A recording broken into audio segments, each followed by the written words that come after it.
Come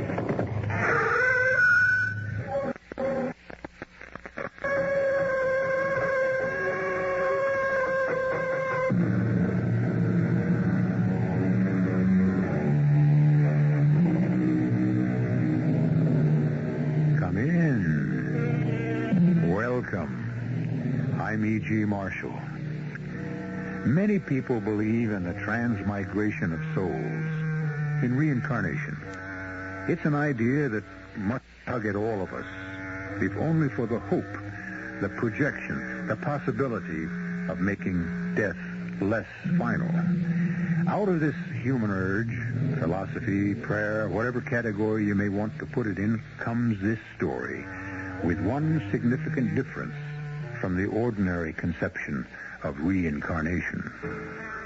Our mystery drama, The Lap of the Gods, was written especially for the Mystery Theater by Ian Martin and stars Larry Haines.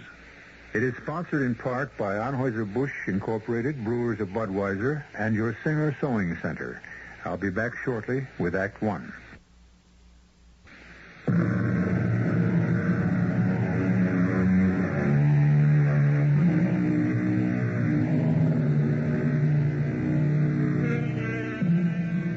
The theory of the transmigration of souls has been variously ascribed to the ancient Egyptians, Pythagoras, Plato, an early Christian sect called the Metempsyche. The Egyptians embalmed their dead to delay or prevent reincarnation.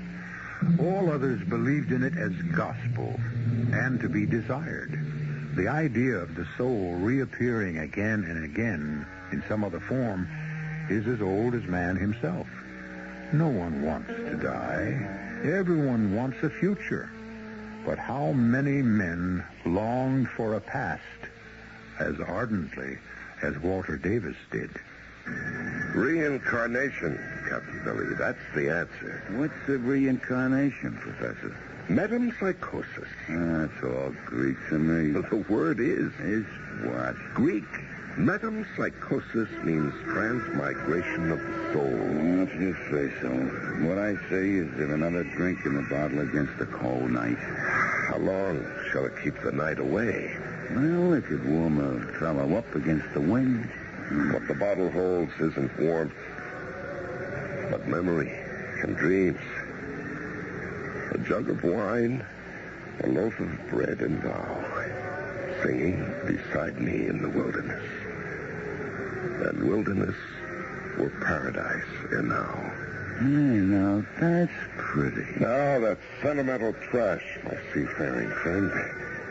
It dragged me down to the gutter to haunt it with you or others like you. If I had the courage, I would end it. But then what hope could I have at all? Hope? She was 5'5". She had that special kind of black hair that goes with violet eyes. And there was a shine about her, like a baby when it's just been washed. I loved her so much, there was nothing else important in my life. Because the incredible magic was that she loved me in return. And, she left you? She left me. Yes, she left me without a goodbye note, a kiss, even a touch of the hand. That's a woman for you. It was our first anniversary. Paper. I had the loveliest surprise for her. I'd been saving for months. A gold paperclip with $100 in pens for her to buy anything she wanted. And she'd made plans for me, too. I'll never know what she was going to buy. She'd even drawn the money out of the bank and was on the way to get it when my life ended with hers. What do you mean? A mugger snatched her bag. Knowing Jane, she would have fought and... Well, he had a knife. And one quick flash, he took Jane's life and mine with it. And that's why the only hope is reincarnation, wouldn't you say? I don't know, Walt, old shipmate. What else? What else is we better get our tails moving? Here comes Officer Kronsky. All right, gentlemen, on your feet. Let's move along. There's no need for violence, officer. Well, if it ain't the Bowery barometer and old Captain Seaster. I beg your pardon, gentlemen. Had I recognized old friends, I might have acted differently. Like giving you both a good clap on the keister. Now, come on, get off of my feet. And if I find either of you in my backyard again tonight, I'll run you in. Mightn't be a bad idea. I could use a bed, even in that flea-bitten bullpen. I could use a good sleep. Yes. The long sleep. The long, deep sleep. That's what I could use. Where are we heading for? The river? Hey, no. Wait. You ain't got any crazy notions. Oh, no. What? I'm too religious a man to believe that suicide would bring me what I want. Death, yes, but not by my own hand. What do you mean, death? Nobody wants to die. There's nothing left to live for. And maybe somehow, if there is an afterworld, I could find Jane there. At the worst, it would be the end of pain and hopelessness. When did she die, your wife? When? Yeah. Wait. What's the date? I don't know. I ain't even sure of the year. The date. Yes, I saw it somewhere. Hold it. Yes, here's a newspaper. Now, let's see. I know it's Monday because the liquor stores were closed yesterday. Here, see? Yeah. It's today's paper. Monday, October 14th. You all right? You all right, Professor? Oh, no. Oh, no. Another anniversary. A year ago today, October 14th. Oh, damn. What the devil's the sense of living when you've lost it all? Look out, Professor! What? Hey, stop! Professor, can you swim? I can't swim, Professor. Do you hear me? Are you all right? I can't help you, Professor. I can't swim. Hey, Captain. You see a car go by here? Damn right, like to knock us down. The professor pushed me out of the way, but he fell. No, never mind that. Was it a blue sedan? I guess, but the professor lost his balance and he fell into the water. Did it keep on going or turn off? I think it took the next street away from the river. But what about him? He fell in the river. Hey, Fred. He went by to Charles Street away from the river. You follow on up. I got more trouble here. Okay, so where'd he fall in? Right here. He caught his heel in the bulkhead of the pier, went right over. Sounded like he might have hit his head. Now, wait a minute. Hey, I see him. What? Oh, wow, he looks like maybe he boarded already. Here, hold my jacket and keep the flashlight on. All right. I'm going in after him. Okay. I just hope I ain't gonna freeze my ears off for nothing, because it sure looks like I'm too late.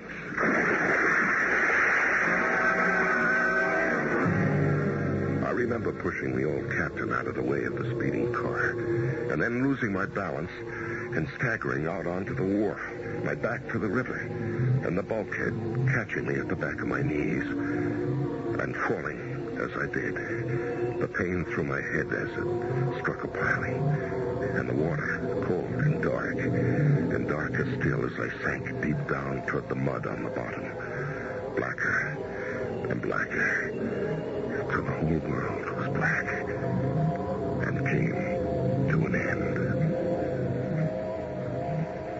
Well, how is he, Nice? Well, officer, they got the water out of his lungs. He's breathing again. But that was some bash on the head he took. He's in deep coma. Yeah. Is he gonna make it? I don't know. Pretty cold water, wasn't it? Any colder, you could have played ice hockey on it. Poor guy. Shape he was in, the cold was enough to do him in. What's his name? Who knows? A drifter like that. They called him the Professor on Skid Row. No identification on his clothes? No. Just a wedding ring that said, "With this ring, Walter. 10/14/74. Oh. Doesn't he have a wife? Well, the only person I ever seen him with was this broken-down old wino they call the captain. Probably the dame walked out on him. Crazy world, huh?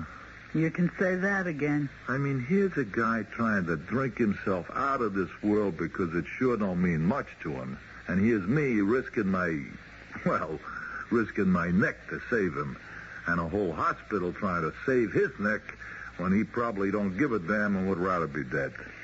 That's life, officer. Somebody sure dealt the professor a bum hand. I wonder what's going on in his noodle right now. Nothing. How do you figure? Because even if they pull him through, his brain is damaged so bad he might as well be a cabbage. He wouldn't be any better than a half a man.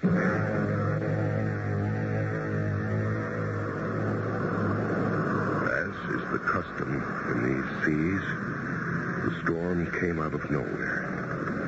We made a fair attempt to drop sail, but the first blast of wind tore away the halyards and our topsails and split the mainsail in twain. The capstan and anchor lines are completely fouled with the fallen rigging.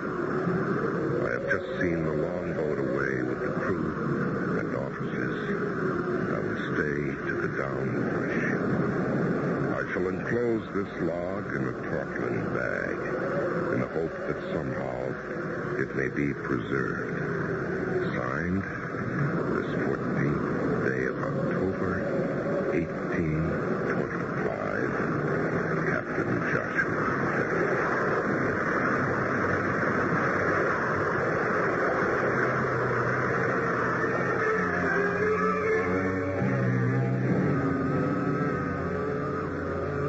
Did you get the sailmaker's thread and a needle, Jane? Here, Father. We'll have to close this wound to staunch the bleeding.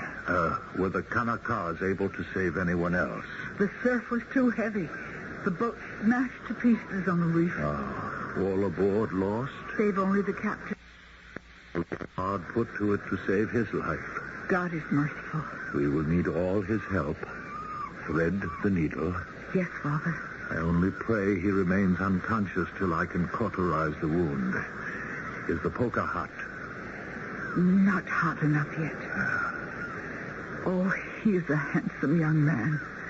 Must we disfigure him so? How else may I stop the bleeding? Malama do that.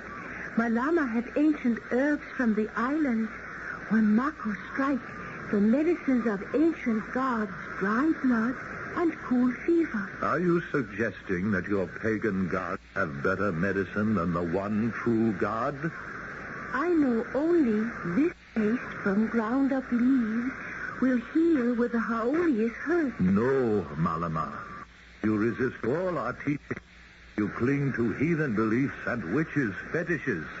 But some things that belong to the islands are more powerful magic than any you bring. I think he's coming around, Father. Oh, don't hurt him any more than he has been. What is it? Where am I? These are the Sandwich Islands. Where? Why is it so dark? Rest easy, Captain Fenright. You are in good hands. I am the Reverend Elihu West, and my daughter, Mistress West, is with me. Lie quiet while we minister to your wounds. What did you call me? Captain Fenright. What is this? What's happening? I'm not Captain Fenright. I'm Walter Davis. The Sandwich Islands. They're on the other side of the world. And why is it so dark? Is it night? No, Captain. It's high noon. Then why can't I see anything? Oh, hush. You've been hurt. Hurt? I'm blind, I tell you, blind. Oh, Lord, what is it? Am I dead? What's happened to me? What?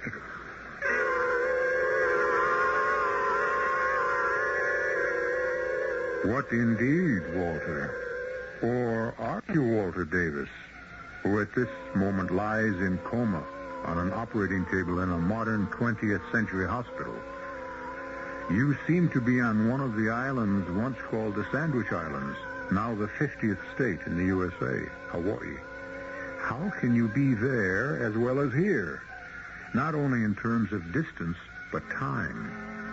For the man the Reverend West believes to be Captain Joshua Fenright lies in a grass-thatched hut in the year 1825, 150 years ago. I'll be back shortly with Act 2.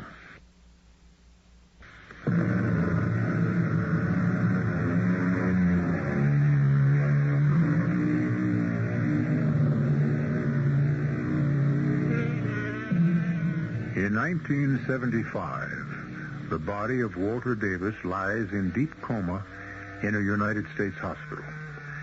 Some 7,000 miles away, in the same month of October, but back in 1825, on the island of Maui, lay Captain Joshua Fenwright, just regaining consciousness after the sinking of his ship. In no respect, in place, in time, in appearance, can these two be the same man?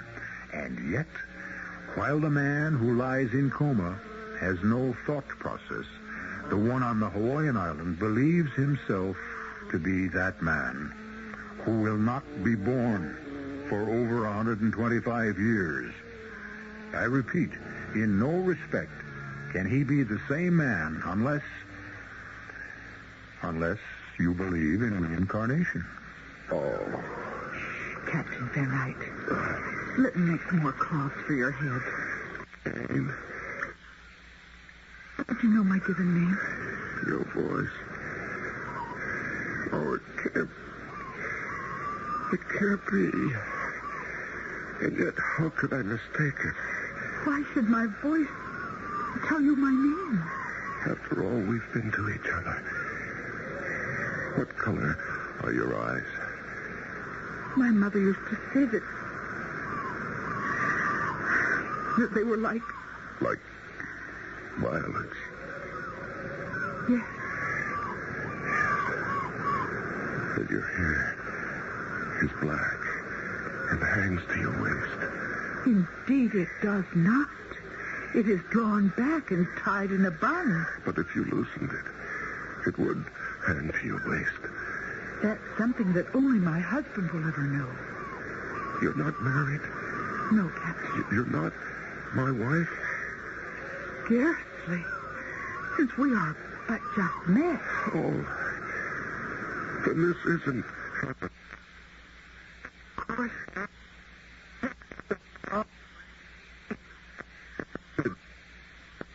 With the Sandwich Islands. Yes? But nobody calls them that anymore. They haven't been called that in 100 years. This is Hawaii. Oh, no. Hawaii is the largest of the isles. It lies many leagues to the southeast. This is Maui. The town is Lahaina. Yes, of course. The tourist mecca for all the big chain hotels up the beach. Tourist Mecca. Few travelers come here except the whalers. Those ungodly men in their reeking, floating slaughterhouses, undoing all our missionary work with the natives, tempting them and their women to sell themselves, bringing disease and sorrow to these peaceful, happy shores. Oh, let me refresh the cold compresses for you. Something strange and terrible or wonderful has happened to me. But it's too soon to know what or why or when or where. The other dark inside my eyes is coming back. And I am sinking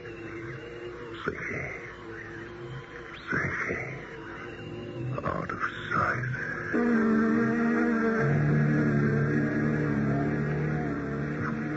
Good morning, nurse. How's Walter Davis doing this morning? Pulse good, heart monitoring well, vital signs normal, except... Still in coma. Yes, Dr. Field. Never opened his eyes even once. Well, let's get that dressing off his head. I want to have a look at my handiwork on that cut. I put 20 stitches in. You think he'll ever come out of it, Dr. Field? How long is it now? 6 days? This will be the 7th. Hard to tell. No way of knowing how serious the brain damage is yet. Scar will heal nicely if he recovers. I may take those stitches out tomorrow. You're still a handsome man, Walter, whoever you are, if you ever make it. Do I hear, distantly, voices discussing me in my own time. Today. Do I hear voices? Am I alive or dead here, now? Or back there? Or where am I? Lost in time. Is that the meaning of death? Voices again. A woman. I can't hear so clearly. The wound the minister would have cured with fire is healing. I am glad he did not cauterize the wound. You would have carried the mark for life. It would have been a desecration. Is that you, Jane? No, Captain, sir. This is Malama. Malama. I am of the islands. I help care for you. Aloha, Captain Fenright. You are welcome to our land. Yes, thank you, but I am not this captain, whoever you say I am. When our Kanakas found you in waterproof bags, you carried writings of your voyage and how your ship was sunk and who you were. My ship? A good chance. Out of San Francisco. I don't understand. You must rest for strength. It is only 6 days since the sea threw you on the rocks. Where is the other Jane? Miss Jane and her father are at Christian Mission. Today is Sunday. Sunday? What date? As the white man reckons, this many fingers in the month called October. I can't see. Your eyes are hurt. They do not let in the light. It is the 2 and 1 October. The 21st? It is so. Yes, but what year? We do not count as you do. But Mistress Dane teaches me to read your tongue. Here the minister keeps a picture of the passing days. And the top is a year. A 1, an 8, and a 2, and a 5. Still 1825, as Jane said. But how? It is impossible. Where is Jane? I want to see her. I must talk to her. I will bring her to you when the worship is over.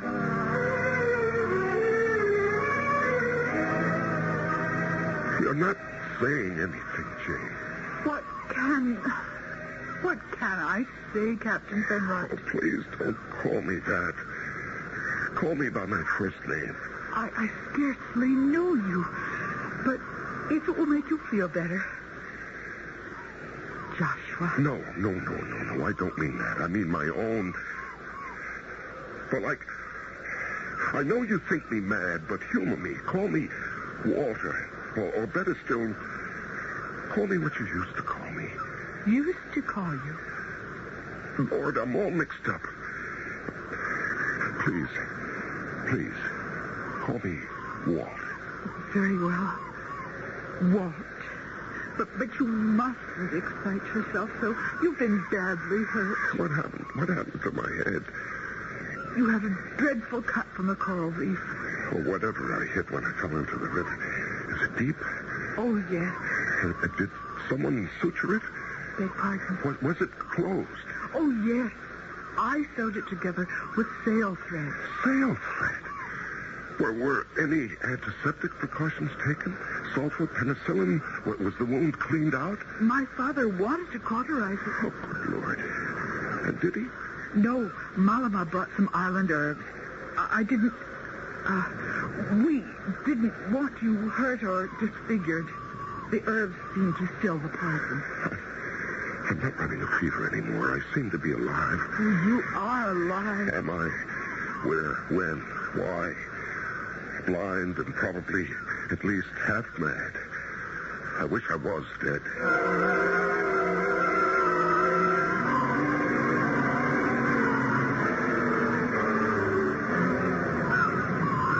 Where are we now?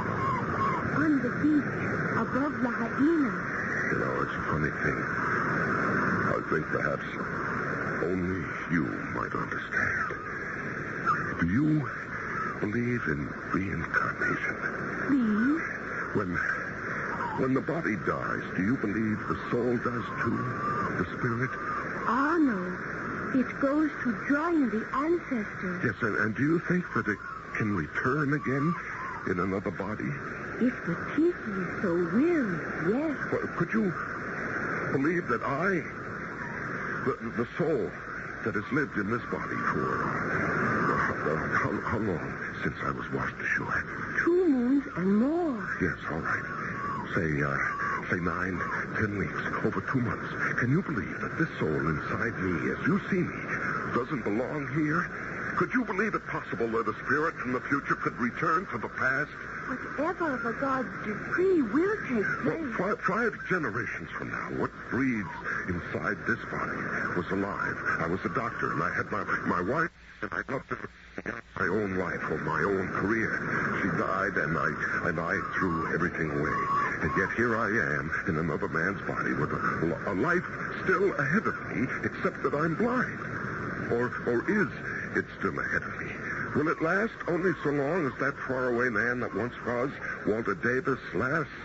Was he saved from drowning as Captain Fenright was? Is he blind as I am? Where can I find the answers? In the sands, I will read your fortune. If the answer is there, I will bring it to you. But I do not think you are sent to us only to die. Now I must take you home.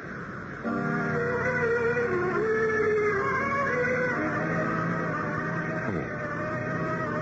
A strange word for a wanderer in the shifting fields of time.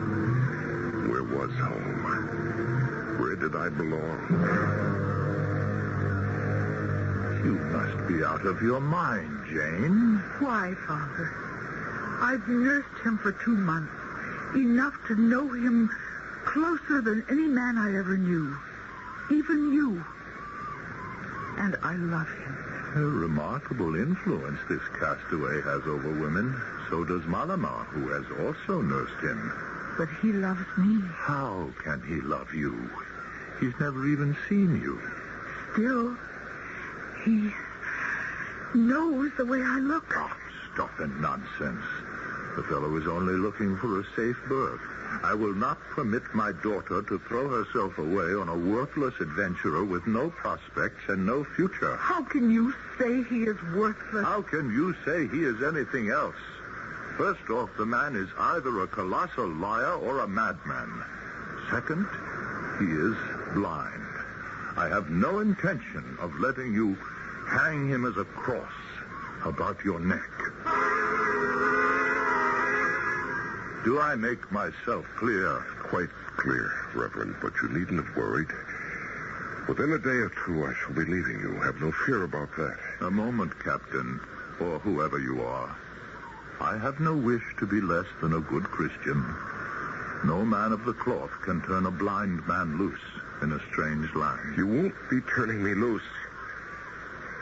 I am in a strange land, out of my own time, but I feel I'm being called back.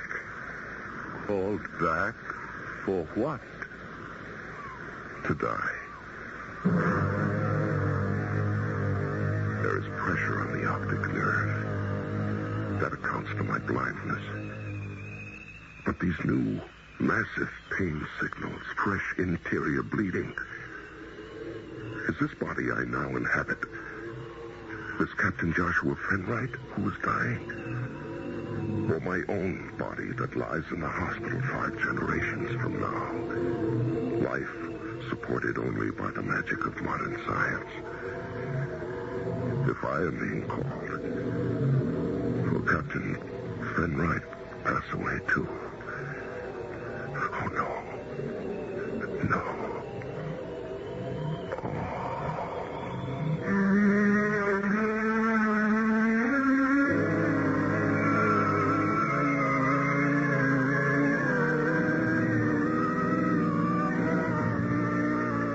Is that the end of this strange fantasy? Has Captain Joshua Fenright at last succumbed to his injuries? And is he dead? And if he is, has his reincarnation, or the man we know as Walter Davis, died too? I shall return shortly with Act 3.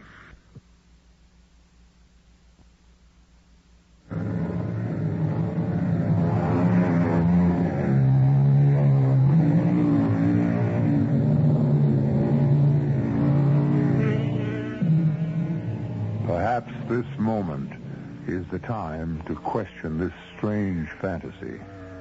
And there is the key word, time. A concept that has possibly more facets or forms than any other. Sidereal, mean, astronomical, solar, standard, daylight savings, and most recent of all, serial time. The classic example of that? A man in a boat passes this point in the riverbank now, and that point later. But the man in the plane sees both spots at the same moment. Just as we see Captain Fenwright, who has just groaned and fainted at the very moment that Walter Davis in the hospital groans and... Dr. Field! Dr. Field! Yes, nurse, what is it? The man in coma, Walter. He just groaned, and I swear for a moment he moved. Well, maybe he's decided to do this devoted hospital staff a favor and come back to rejoin the human race. Let me have a look. Hand me the orthopedic hammer. Here, doctor. Just keep his knee flexed slightly like that for a moment. Don't keep any pressure on the foot. I understand, doctor. Nothing. You can cover him up. Where did I put my flashlight? Here, Dr. Field. Thank you. Now, let's see. You're sure he moved, nurse? I thought just the slightest. It looked as if his hand sort of clasped and unclasped for a moment. I see no change. Come here. You see, I've skinned his eyelid back, and my flashlight is trained right on the pupil. Not a trace of a reaction. He's still in deep shock.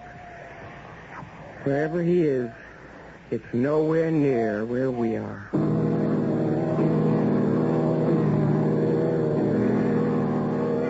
So near the verge. And yet I still pull back. Why? Why, when it is really the only way out? And yet there is Jane. If I could only unlock my eyes and see again, I know it would be my Jane. But I am not to see. And her father tries to protect her, and he's right. I have no right to tie her to my lack of sight. No right to ask her to be my seeing eye dog for me. No right. Why no not? right. Why not? Jane. Yes. Jane, are you there? Oh, that's a silly question. I can sense you. I can hear you. Then you heard my answer to what you said. I don't know what I said. You said you had no right to ask me to be your seeing eye dog, whatever that is. But if you mean your guiding light, I answered, why not? It wouldn't work. It wouldn't work, Jane. It wouldn't be the same. Wouldn't be the same as what? As it was with us. Oh, no, what's the use? It all gets so mixed up. There's such an agonizing gap between us now in every way. You don't even understand the terms I use. How could you? A century and a half divides us. Nothing divides us. We are here, now. You say you love me. I love you. Why can't we become what you think or dream we are or were? Because I can't allow you to be tied to me now. Because you are blind? No. No, Jane, I just can't. I won't tie you down. I won't allow you to... I'm sorry to break in so abruptly, but I'm afraid we're going to have to leave for our quarters up in the hills. The whalers are back? Yes, the godless, wanton destroyers. We give them the freedom of our seas and our harbors, but that is not enough. Once again, they will be ashore to pillage and rape and destroy. Why don't you stand up to them? It is not the islanders' way to fight, nor those of us who have devoted our service to God. Let me talk to them. No, you don't understand. When these men reach shore, they are no longer humans. They are animals who run wild. They hunt the women of our community as relentlessly as their sea prey. They take the native women as though they had the right of kings. Any woman. Oh, no, not you. I'm a woman. The native ones are easier because they have less protection. What about Malama? The whalers recognize no royalty. Where is she, by the way? I think I know where she has gone. Then go fetch her quickly. We should take her with us. And you must face the fact, Captain Fenwright, that no one of us is safe now that the whalers are back.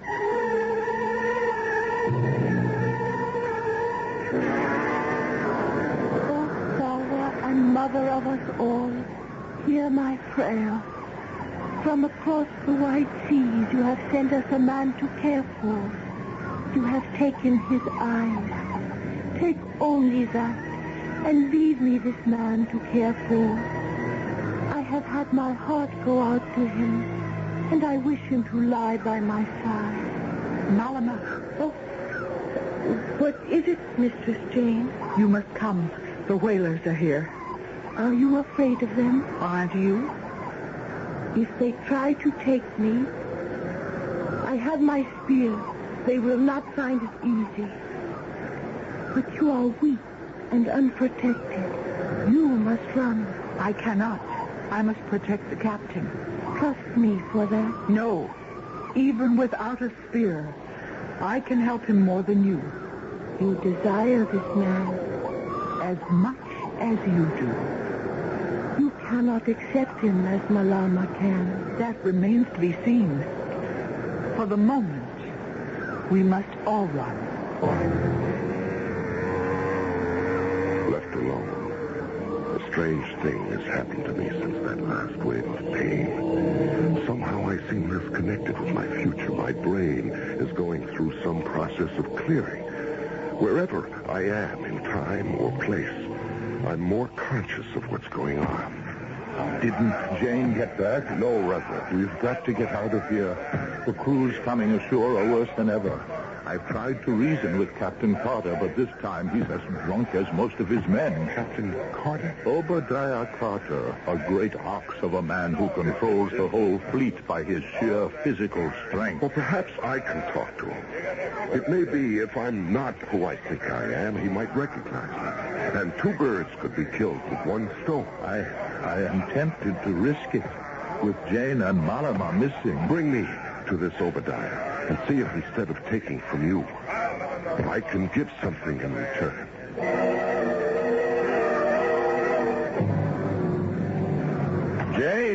Jane, over here.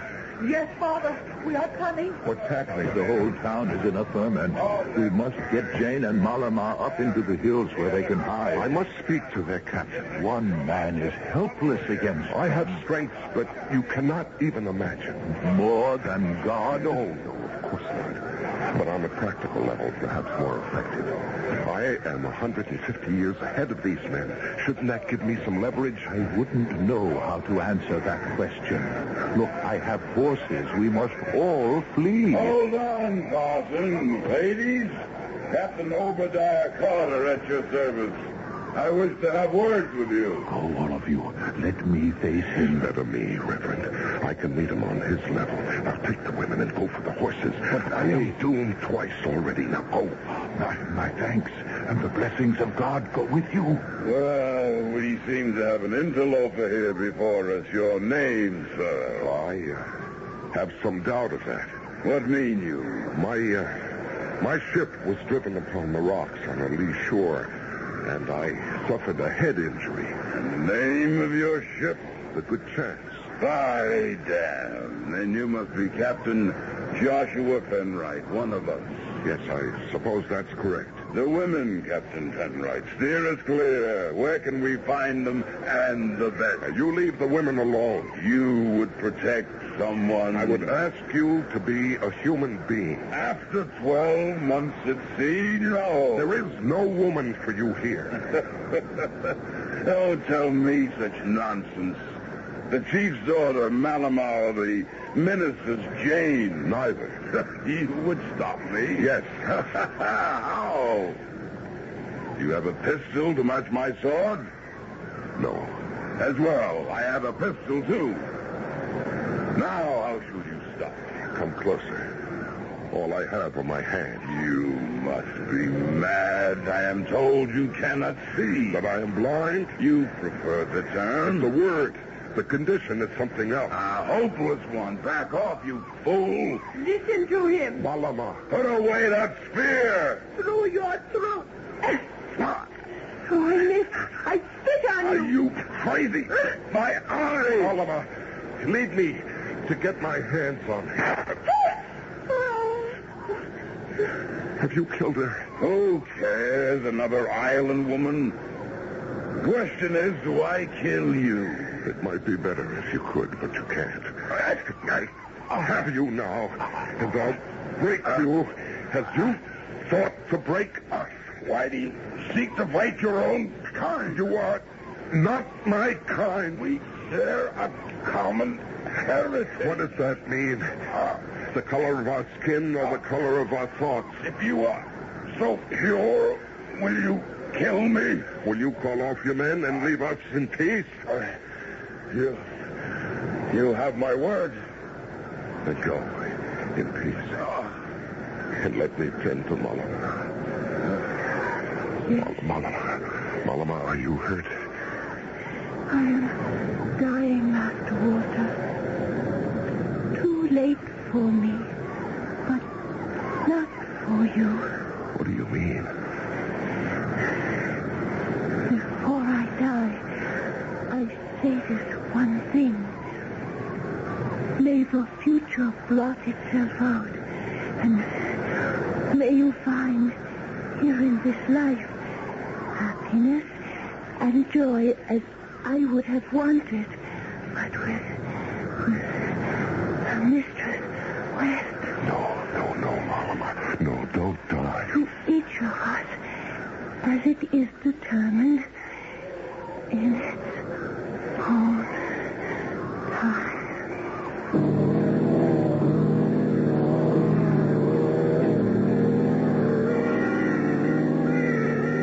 I held her in my arms. I felt a common experience shared. Cut everything off, nurse. Heart, lung, monitoring system, intravenous feeding, catheter, the works. The brain is dead. Everything else about Walter we have been sustaining mechanically. There's nothing more we can do.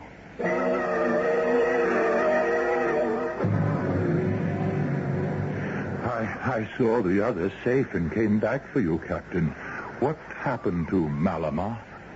She is dead, Minister. As I should be too, safe. Oh, my God and Holy Lord. What is it? I can see you. I can see you, plain. Am I alive, then? More alive than I ever saw you. Come, let us be off. Jane is waiting for you anxiously. Jane? Who loves you, and against whose marriage to you I will no longer stand, in spite of all. In spite of all?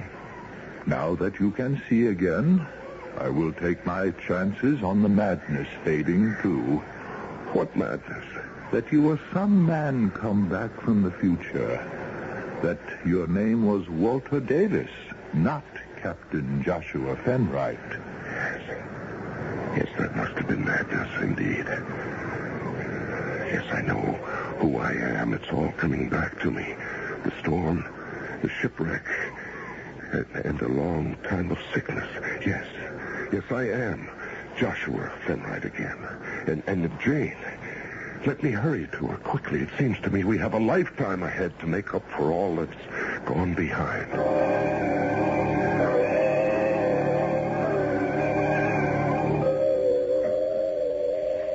He died this morning, Captain Kelly. Oh? Take you in to see him if you want. Yeah, just to make my last salute like to the professor, if you wouldn't mind, nurse. Come with me. Okay. Glad to know he had at least one friend. Yeah. Here he is. Right on. What is it, man?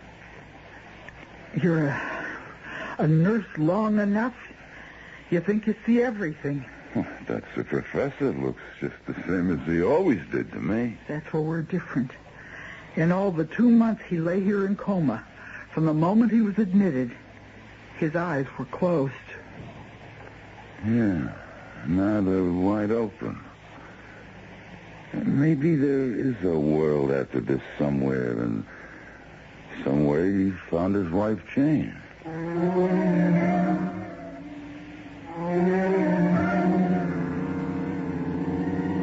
Hard to believe, yet what do we know of the afterworld, or indeed of this mysterious world we do inhabit? Can a man be two separate identities, a half a world apart, with a century and a half intervening? Remember the man in the boat and the man in the plane? In serial time, for which another word is the fourth dimension, many things are possible. As someone wiser than both or all of us has said, nothing is impossible in this most of impossible worlds. I'll be back shortly.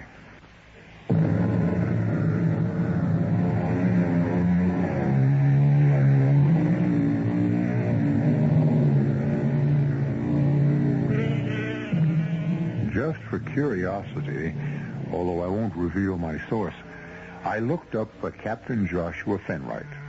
He was born in San Francisco in 1796, became a captain, short of 30, and was shipwrecked on the Sandwich Isles. He married Jane West. He never returned to the sea, becoming first an import and export liaison man for the United States. Later, he became a pineapple and sugar plantationer, dying a rich and happy man, surrounded by a large family, who to this day trace their roots to him as ancestor.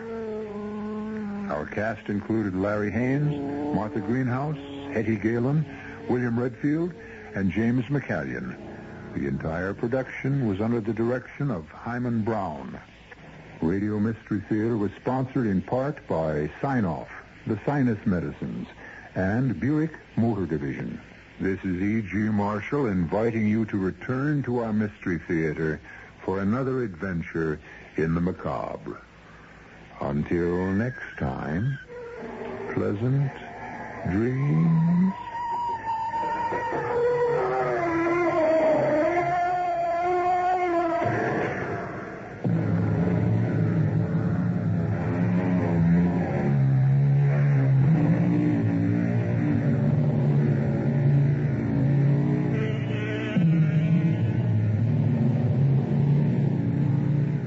Tonight's WR Mystery Theater was also brought to you in part by ShopRite Supermarkets, where you get a lot more for a little less.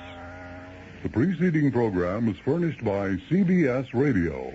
This is Barry Farber. Join us immediately following the 8 o'clock news right here over WOR New York, the talk of New York. The legislature is working on the new city tax package. Mayor Beam assigns more prison guards to Rikers Island, and the cost of a Thanksgiving dinner, you guessed it, it goes up. In cloudy mid-Manhattan, 41 degrees. The man says partly cloudy and cold tonight, the low in the low 30s, partly sunny and cool tomorrow, the high 45 to 50. This is John Scott with the 8 o'clock edition of the news. The State Assembly, after a week of divisive partisan struggle, has approved the lion's share of a $205 million New York City tax package, which Governor Carey said would open the door to federal help to avoid default. However, legislative leaders ran into trouble in lining up the votes for a $10 boost in the current $15 city auto registration fee, a $15 million chunk in the overall plan. Assembly Speaker Stanley Steingart of Brooklyn called a recess to try to find the extra votes needed, and other bills were forwarded to the Senate where debate was already underway. Action was also delayed on a measure that would increase by $200 million the amount of cash the Municipal Assistance Corporation could forward to the city to pay operating expenses. The Steingart spokesman says the